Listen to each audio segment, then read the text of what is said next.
In the movies, disasters have happy endings, writes Samantha Montano in her new, and first, book, Disasterology, Dispatches from the Frontlines of the Climate Crisis, Park Row Books, 384 pp, half out of 4. What Montano makes clear is that the end of a disaster's acute phase, after the floods have abated, a building collapse has been contained, a wildfire quelled or a pandemic tamed, is just another beginning, and usually far from happy.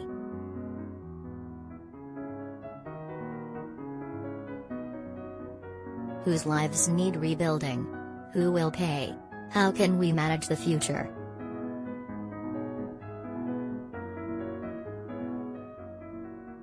Montano wisely emphasizes that the disasters most of us note in the news, from a safe distance, only to forget about them as the news cycle moves on, are often long-term catastrophes for the people and places directly affected.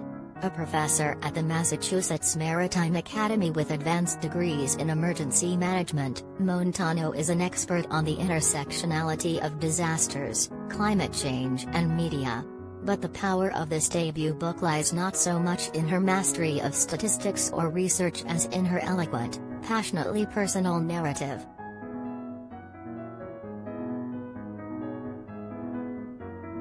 A town without cell phones?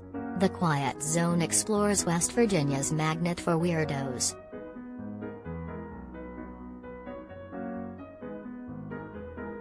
Born in the small town of Taylorville, Illinois, during a health crisis bred by toxic chemicals from an old coal plant, Montano was 11 years old on September 11, falling as if with the Twin Towers into the grip of the 24/7 news coverage. I sat in front of the TV for weeks, watching search and rescue turn into recovery, and eventually into war, she writes. Despite the loss of life, I saw a system at work to fix the disaster.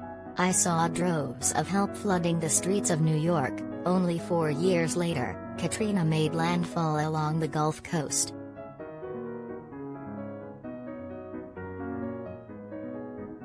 Indeed, Hurricane Katrina's near-total destruction of New Orleans' lower Ninth Ward is at the core of her book's perspective. Recruited for a high school service trip to help rebuild houses in New Orleans over spring break, Montano was confronted with the physical depth, and political breadth, of the catastrophe, gleaning insights most 16-year-olds wouldn't glean from TV.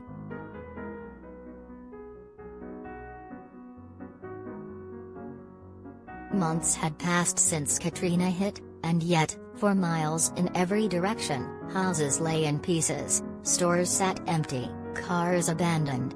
There was no mail service, no trash or recycling service, no public transportation, only a shadow of school system, a fledgling healthcare system, essentially no mental health care, and a local government that was more than overwhelmed. People were dead, missing, injured, and displaced. The economy had collapsed.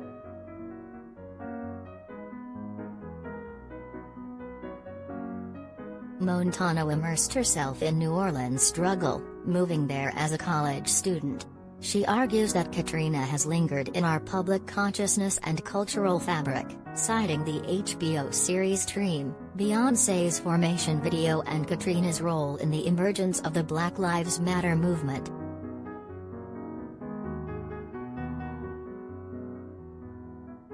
More the point, Katrina is a lesson in the failure of systems, from the inability to cope of local government to the belated response of FEMA and the Bush administration. By 2010, of course, the BP oil disaster unleashed by the Deepwater Horizon drilling rig only compounded the Gulf Coast's environmental miseries. Katrina, at least, had helped ready the region for it. With no scarcity of disasters since then, Montano's book is at once a comparative compendium of crises and a prescriptive take on how to face a future threatened by the overarching complexities of climate change and the certainty of uncertainty, whether pandemic-driven or endemic to socio-political structures.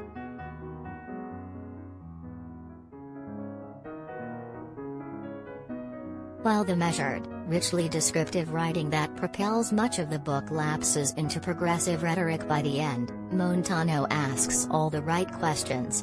Will we live in a world of feeble reaction or planned response, a you're-on-your-own landscape of checklists and go-bags, or what Montano calls disaster justice, marked by organized efforts and political will? Our lives depend on the answers.